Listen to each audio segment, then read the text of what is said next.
What's up guys, it's me Jeremy, and with patch 4.11 there were a few major changes that I believe are absolutely phenomenal, and here's why. Let's get started. Now there are three main changes in this patch that I expect to have a fairly significant impact on the metagame: the changes to bounty rewards, turrets, and experience. Starting with the gold changes. Early kills before 4 minutes now scale from 75% instead of 60%, while first blood kills are now unaffected by the 4-minute early game reduction, and in addition, kill streak gold now racks up a lot slower, taking a full 5 kills instead of 4 to hit that 500 gold bounty. Overall, these changes lead into a much more kill-focused metagame. Early kills are much more beneficial to help you snowball, especially first blood of course, while in addition the kill streak change was a very much needed nerf to the anti-snowballing mechanic of kills, because due to the way gold downscales on death streaks, you could go 4-0 in lane from solo kills, and that gets you 971 gold, whereas the opponent's jungler could then gank you, kill you with the laner getting an assist, and then they get a 500 gold shutdown and a 250 gold assist. So after going 4-0 in lane and killing your opponent 4 times, the difference in gold is now 221 gold only, because you died once. Now that difference after 4 kills is going to be a little bit bigger, which is quite good. This promotes going for kills quite a bit, and we should see some more aggression in LCS play, and of course in solo queue too. And overall kills are worth a solid amount more now, and aren't just something to help you get objectives. So I like that change a lot, since the punishment for the previous laning situation of going 4-0 and then dying was just way too much, and since going 4-0 in lane is so difficult, and it could be mitigated almost completely by 1 death, and completely mitigated by 2 deaths, now it's just not as easy to punish a winning lane so hard, which is good, because it makes carrying after going 4-0 or 5-0 in lane a lot easier, whereas it used to be quite easy to come back from, too easy, especially since it was such a big deficit in the first place. And of course the first blood changes are really nice since they promote early aggression as well. League was slowly turning into this late game focused metagame, which is honestly kind of lame, since early game champions play really aggressively and have a really fun playstyle instead of just grinding it out and farming for 30 minutes until the end game. And next we have the changes to turrets, which I think are really nice too. Turrets now gain 12.5% more damage after each consecutive hit, and so they start doing the additional 25% bonus damage after just 2 hits instead of 3. In addition, turrets will select targets slightly faster.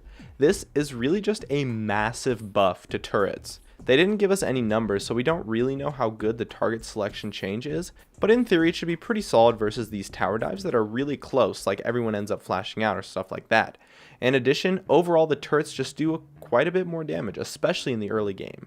At an average tower dive around 12 minutes into the game, which is often where our junglers will look for dives, a turret will have an AD level of about 200, hitting champions on the first hit for 105% of that AD, and keep in mind the 30% armor penetration turrets have. The 5 tower shots the jungler could tank diving you now deals 1685 base damage, not counting the armor the jungler has, but do keep in mind the armor penetration the turrets have, instead of the old 1510 damage that it would deal instead. So that's a difference of 175 damage, which after armor and the armor penetration is probably going to be around maybe 120, 130 damage or so. That's just a rough estimate, but it's definitely significant for the early game, while not making that much of a difference late game.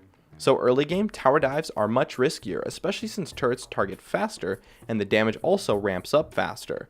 So overall, a pretty significant buff to turrets that doesn't scale incredibly well into the late game. While it is a difference, it's not that significant late game.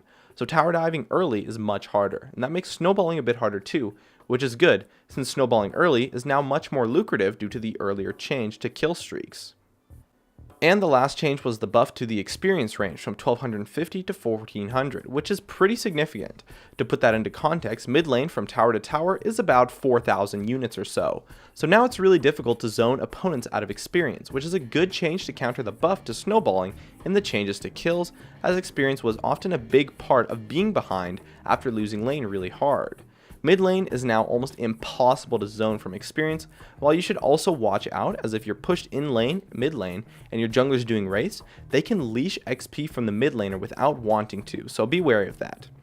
Anyways, overall with the changes to kills, they made snowballing much more lucrative and harder to come back from on the losing side, while the tower and experience changes they made snowballing much harder. So now gaining those huge leads in lane where you're just an unstoppable force and the opponents have no chance versus you is much more difficult to get in the first place, but it's also much more lucrative since it's harder to come back from once you reach that state.